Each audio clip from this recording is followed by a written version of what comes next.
Hi guys, welcome to Real Talk with Sachi. I'm so excited and I'm glad to have you all here with me today. Today is very special because I feel blessed to have someone that I admire so much with me.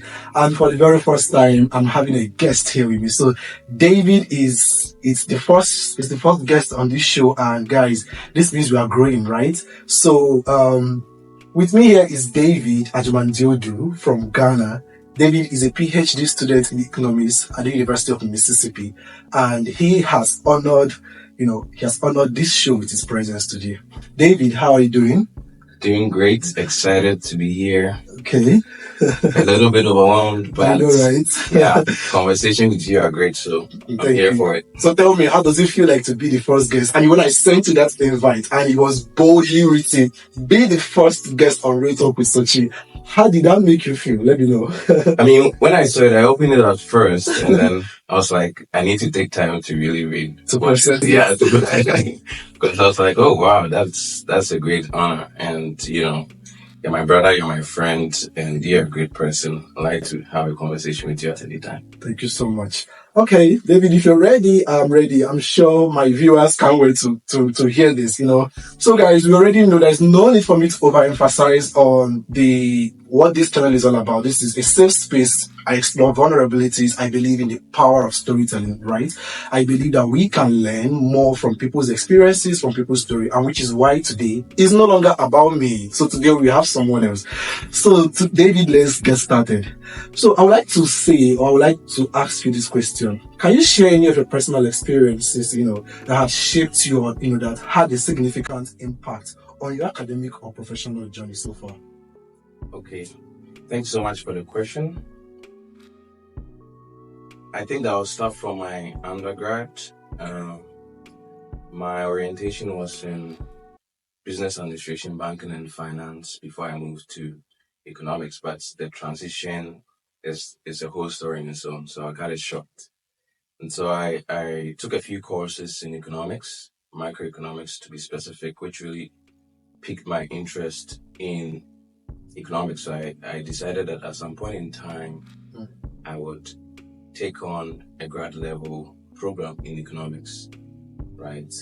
But I had structured my career or my academic life such that I'll first get a master's in finance because that's my training, and then maybe working at some point in time when I feel like it, I'll get some degree in economics. Okay. So I started, I began applications for grad school. All of my applications initially were towards finance. Okay. Right. And then fast forward February, that deadlines for applications are due and all of that. A very close friend of mine told me that actually you can get into a straight Ph.D. program. So I was like, well, that will help me skip all of these, going for masters and coming back. And so I tried to apply to PhD finance programs, but most of the deadlines were already passed. Okay. I was like, I saw this program and I just threw an application. Okay. Getting to the end of February, in March, I got admission, and then nice. I came here. So that's really shifted the initial plan. Okay. But the journey has been excellent, and I'm enjoying it. Wow, that seems like a very. What I can see here is grace, right? Yeah, you could say that. See grace and how it manifested, and of course, you were prepared already, right? I always talk about when opportunity meets preparation or preparedness meets opportunity. Like people tend to target luck. But it's not luck, right? You worked hard over the years to prepare yourself to build that citation that eventually landed you this opportunity. Yeah. And that's a very interesting one. Thank you.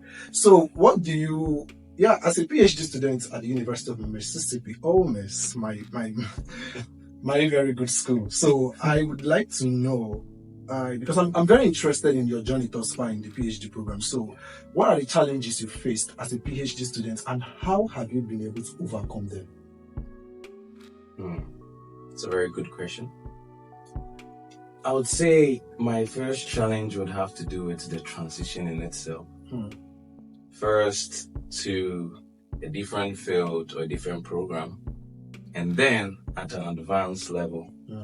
And so immediately I got here, I was exposed to grad level math, statistics, econometrics, and what have you. And that was really tough, taking into consideration that you're also trying to settle here and then fit into the system, right? And there's no time, they just throw everything at you.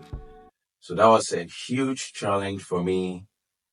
I would say one of the things that really helped me was my cohorts or my colleagues. They were very helpful.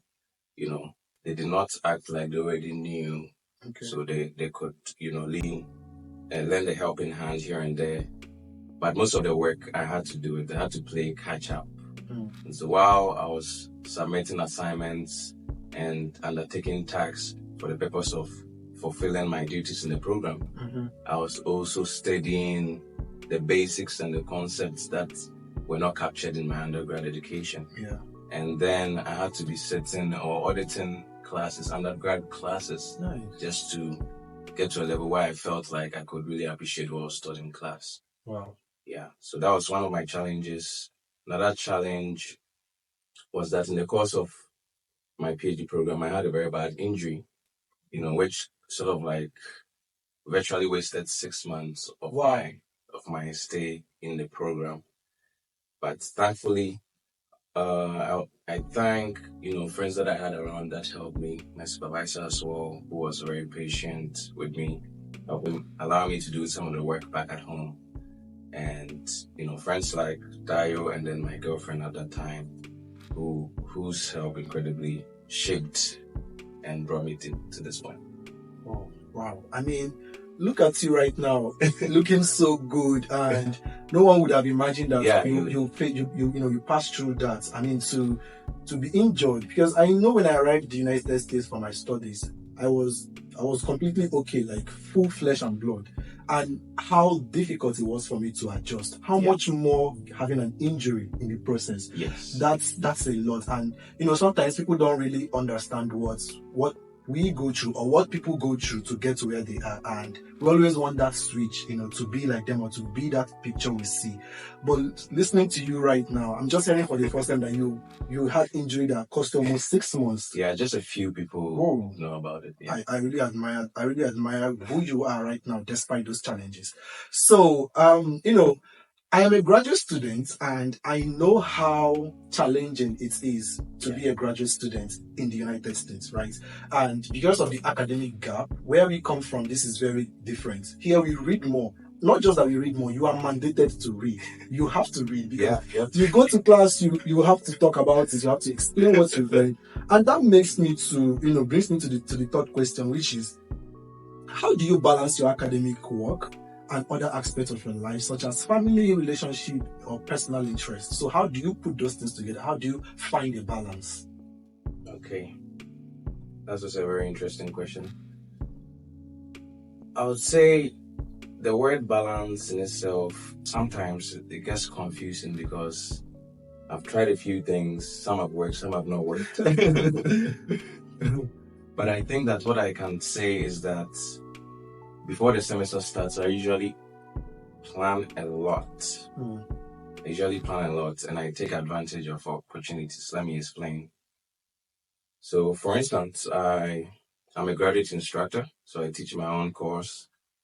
I'm a TA for 2 courses. On top of that, I am a grad student like you, so you know that I have to write and complete my dissertation. And beyond that, extracurricular work like leading the fellowship, among other things, right? And so I usually will have to anticipate what can be in the semester and the kind of workload I'll have, and also really glean as much information as I can surrounding my responsibilities and try to plan out. And I can say I'm a very systematic person, right? And so I can plan to the hour, right? And so usually what I've done in the past is that I would have my schoolwork, PhD stuff in the daytime, and then any other thing, like if I'm pursuing a certification or any other professional development stuff, which is not related to my PhD, goes into the night and the midnight hours. But I will say this, while you can plan as much as you want and create a system, I found that sometimes if they did not go as you purpose them to go, frustration can set in. So instead of creating a blend of amorous activities or spreading equally across time your activities, I've realized that what I want to refer to is priority management. Okay. And so I lay emphasis on what is most important and valuable to me. Okay. And I'm able to create a system of boundary so that I can say no to certain things because they do not appear in my calendar. That's very interesting. I mean, sitting down here and listening to you, I wish I had met you when I arrived in the States, because at that point I was so confused. I didn't know where to start from, right? And this is, of course, there was a graduate school orientation where they spelled out all of this, but it was difficult for me at that point to adjust. It was very difficult. And now, what I took out from what you said is, it is very important to plan. Yeah. Planning is very important, and we need to be systematic, right? And also the importance of priority, like we need to prioritize what comes first. Yeah. I mean, because I remember last year, first semester, it was just book for me because it was so overwhelming. Yeah. I needed to catch up. I needed to read a lot. It got so bad that my friends would be going out. This is like my 8th month in these days. I haven't even watched any ball. All Miss is big with games. I haven't even stepped out to see any of them. Because in my first semester, it was all about books. Okay, how do I finish this article? How do I finish this book to go to class? And then I forgot that I wasn't in a competition with anybody. Like, I'm in my own pace, right? Yes. So listening to you now, I wish like, oh, David would have helped me in the beginning. But it's good. Thank you. I did not know these things when I got here. So I know, right? So which is why, I mean, I hope that people who will be coming to the States or any parts of the world in the West, right, to obtain whether a postgraduate, undergrad, I know that this can help them as well. Yeah. So let's talk about psychological patterns or psychological problems. I'll say, right? So the one that almost ruined me was perfectionism and imposter syndrome. But I would like to start with perfectionism. No. I would like to start with imposter syndrome. So, have you ever experienced imposter syndrome or self-doubt in your academic career? And how do you manage these feelings? Yeah, that's a tough question. But the answer is a straightforward yes. You know, when you're coming to grad student to the US, you have this level of confidence in your abilities. Yeah, I know. Because you have succeeded in many things. And you're coming here with a track record of successes in various endeavors. And you get here and you realize that there are people who are extremely better at what you think you know how to do and smarter, right? And definitely, first, because it's a graduate program, there are smart people there. Secondly, because I was switching programs as well. You sit in the class and you feel like you do not belong. This was me talking directly. Sit in the class many times, I feel like I do not belong. That when I got here at first, that was occurring a lot. You begin to rethink whether you made the right decision or not. And then for my Ph.D. comprehensive exam as well, I failed one of them. That also made me feel like maybe this is not for me, right? Because that's the first time you're failing at something huge that can change the path of your career, right? And so, how I would say, what I realized was that, and what really helped was that you think that you're alone in this until you talk to people, right? And so, I began to open up that I think that's. I'll begin to argue, I think this is just ridiculous. Why are we doing all of this research? Just as a protective mechanism to shield this imposter syndrome.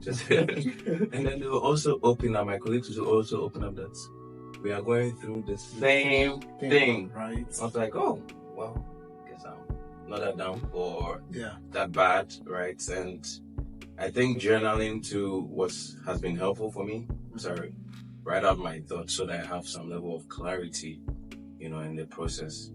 So those are the ways that I've been able to handle or overcome that imposter syndrome, because I realize that my colleagues are in the same boat as I am, and also because I can have clarity from journaling. Wow, that's very interesting. I mean, because you said something when you started talking to your friends, you realize that, oh, you are not alone. People are also going through this, right? Exactly. And this still brings us back to what we are doing here right now, Yes. and what we are doing in the world, like this space we are occupying and Absolutely. the community we are creating. Because imposter syndrome, it's like, when you start having this feeling, it feels like you are alone. It feels like the world is just against you. This sense of inadequacy in you, you begin to doubt your ability, your capacity. You start asking yourself questions like, am I supposed to be here? In my own case, I even questioned God. I asked him, did you bring me to this place to embarrass me? What is this? Yes, I did that. But that was because I was too fast. In my own case, I was too fast to make those decisions at the early stage. I didn't give myself the room to grow. I didn't give myself the room to adjust. This is a difference. This is very different. Yes. Culture has shifted. Food, people, communication, a lot of things has really shifted. This is true. America is like 2 continents away from where I come from, right? So there is no way it's going to be the same. And also, it felt like it was me overthinking that, oh, the expectations were high. Exactly. People back home are like, oh, he's in the States and all eyes on him. But that's not true.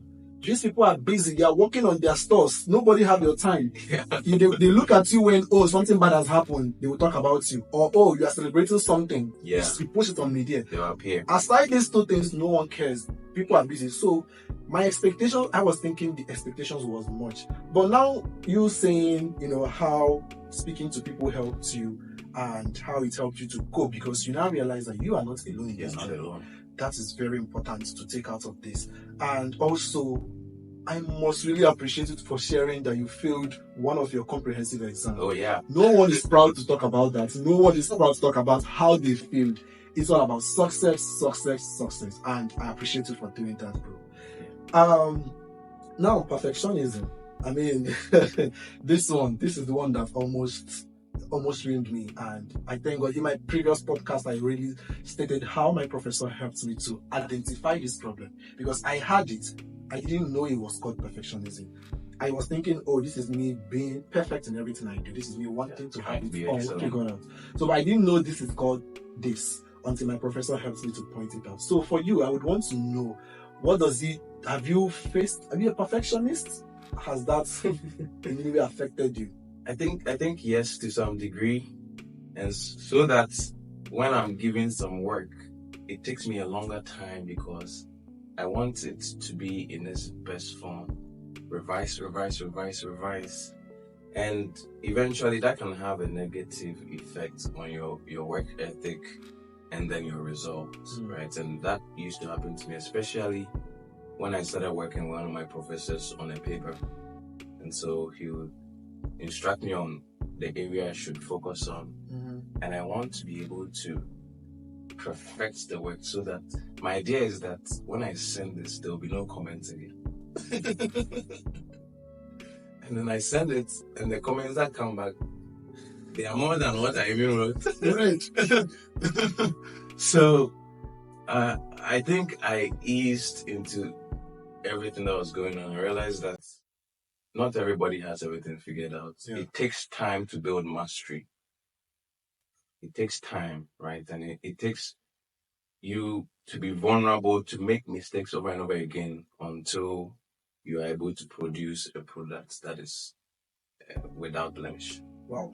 Right. And so I open up. First, I usually would think that I am smart enough to figure it out and make it the way it's supposed to be. Right. I do realize that we are surrounded by people who want to help and are also incredibly smart. And so whenever I feel like I'm not getting it in the way that I think it should be, I'll also consult. Yes, and receive feedback to incorporate it in the work. Wow. This is mind-blowing, because just like you said, you always want it to be perfect, which is me. I always want my stuff to be perfect. In fact, anything that I want to do that requires people's feedback, I don't do them. I hate critic. I hate it when people come and say, oh dear, that is tough. So, but this was because I didn't realize that this is the issue. But when my professor, I keep thanking God for using him to open my eyes. And when he pointed it out, he needed to see how far. This is not me to start repeating what I have said in my previous podcast on perfectionism, but this is me to just to set record straight, right? With my guest. So that day he said that I was so in a hurry to go and research who a perfectionist is. So it was at the point of the research that I realized that, I need to work on this. Right now, I'm better. I'm so excited and very eager to write and send to people to read. Yeah. Because I've realized that the read, I want them to come because that's the way I'll improve. That's the way the work at the end of the day will become what everyone would be excited to read. Absolutely. Wow, this is really going well. I'm so glad. Asking you these questions, I felt like, I'll ask you, do you have imposter syndrome? You said no. That would have left me alone on this show. But knowing that I'm not alone, I'm happy. Yeah. So, thank you for this journey thus far, and trust me, we are almost there, and I would want to take much of your time because if you leave me here, I'm going to ask you tons and tons of questions. Yeah, that's true. So, let's talk about decision making. Can you discuss a time when you had a difficult decision that is related to your studies or career, and how did you approach these decisions? Sorry. Yeah.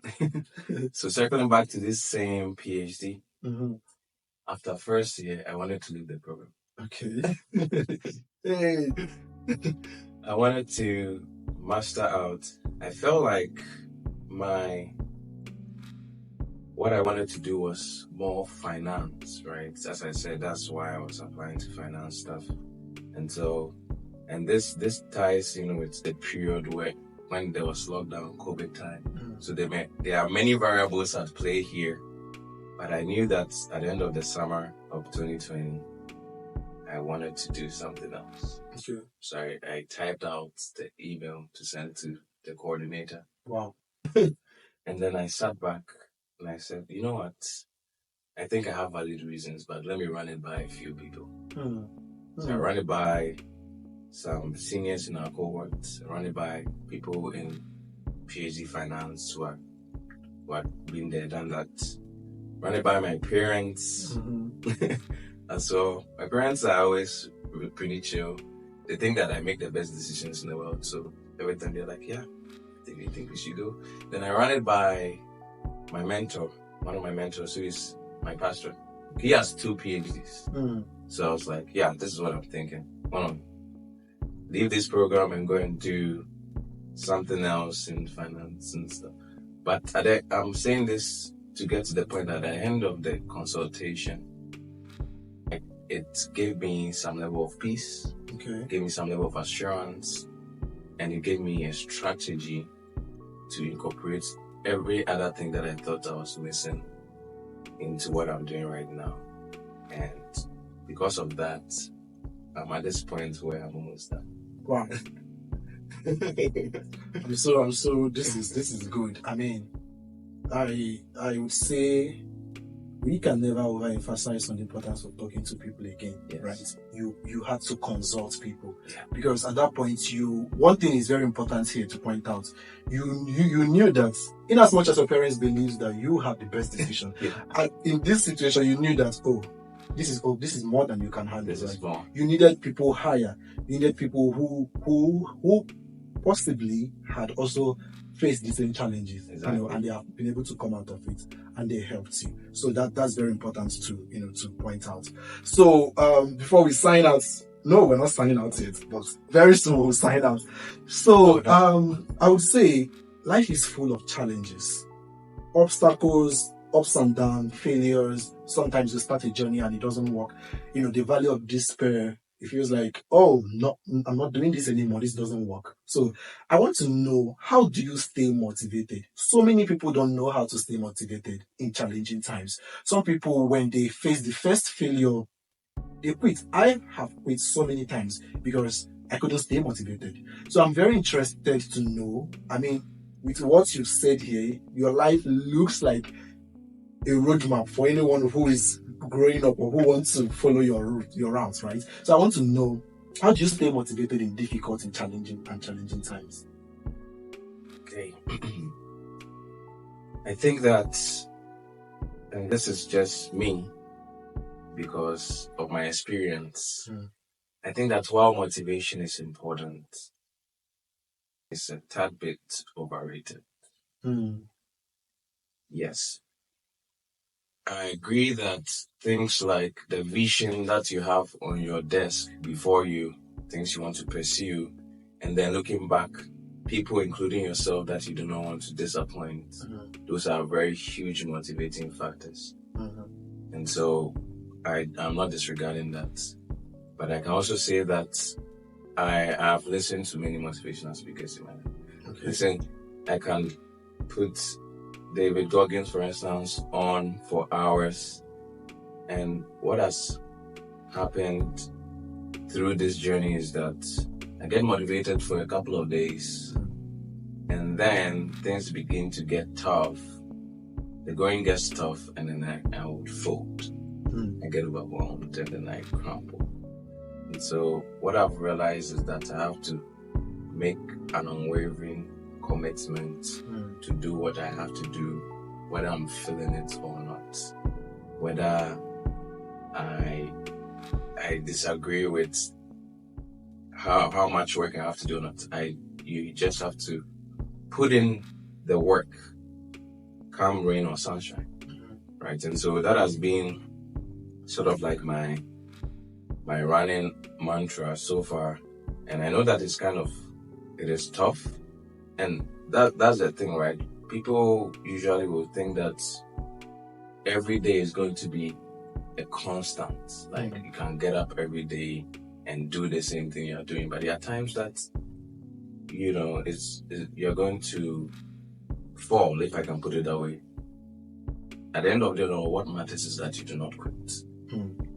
Right? You keep going and you keep making that decision every day. Right? And so that is one of the things that has really kept me focused. Right? That's one of the things. Wow. You said what matters is that you don't quit. At the end of the day, you don't quit. Yeah. Because come to think of it, we live in a world where people celebrate results. True. Results is what is celebrated, right? And for you to have a result to celebrate or to be celebrated, you have to keep working hard. Yes. When you quit for yourself. Yeah. In my last show, I was saying, in a scenario where I had wanted to quit, I remember the lives that hope on me, people who rely on me because they know that if I succeed, they have a pathway to follow, right? So most of the times, these are the things that also keep me motivated. Yeah. I remember that, if I quit, if I pack up my things and go back to Nigeria, I'm done with graduate school, what becomes of those people? In as much as, yes, I quit for myself, but in the long run, lives lie, or people hope, people believe that the future is bright because they know you.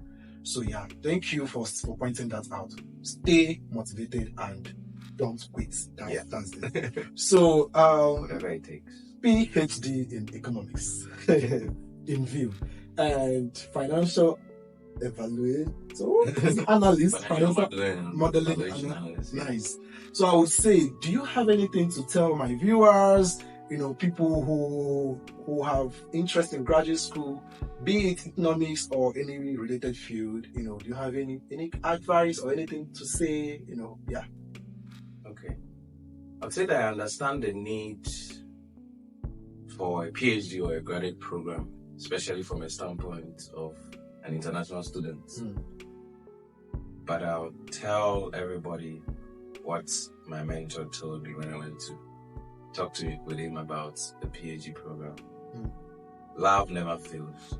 You have to have some level of love for what you're about. You want to engage in or what you want to enroll in. You have to have some, even an iota of passion for it, right? Because a lot of teaching, a lot of research, you must have some level of interest to be able to do these things. Otherwise, you would easily, quit. Yes. And then another thing that I can say is that do not neglect the opportunity cost. Mm. PhD, for instance, 5 to 7 years of your life. When I say opportunity cost, I mean what you could have otherwise done with your life instead of doing a PhD. PhD, 5 to 7 years, teaching, doing research, studying at borderline poverty level. Because these stipends, and I say this because I have friends and colleagues who did not pursue this route, who are now managers and stuff, who are making a lot of money, have family. And so it's a huge commitment. Count the cost before you decide to get into it, right? Yeah. And then maybe one more thing that I can say is to gain some relevant experience. From my experience, I would think that it will serve you better to have some good research experience or have a master's degree before you enter. You must be, in part at least, equipped in some form, mentally in terms of your mental health, and then in terms of your skill and ability. Okay. Okay, guys, you guys have heard David. He's a doyen in his field, and I appreciate him a lot. He's someone I honor so much, and I'm very excited that he embarked on this ride with me. And wow, David, I must say thank you. Thank you so much. I'm very glad. so happy. That means I can do this. I did this the first time with you, having you on my guest. Yeah, this has been exciting though. Are you saying I should go ahead? I should continue, right? Go ahead, man. So, as my first guest on my show, I have a very little token for you. You know? Yeah, so this is me saying thank you for joining me on Real Talk with Sachi. This is not much, but this is from my heart. This is huge. From my heart. I mean, I didn't expect this. Thank you. Thank you so much. And I really appreciate that. I really appreciate you too. Thank you. All right, guys. Thank you for joining me today on Real Talk with Sachi. This is David. I've already introduced him before the show started. And I believe that with what we've shared here today, you now know that people have challenges as well. Whatever we do in life, we're not alone. Seek for help, meet people. When you have issues, meet people, speak to people, right? But always know the kind of people you talk to. In his case, he had to speak to his advisors, people who he knows that has gained mastery, right? So guys, if you know you love this, if you know you appreciate what I do on Real Talk with Sachi, please subscribe, comment, share this with your loved ones, everyone, and I will see you on the next one. Bye.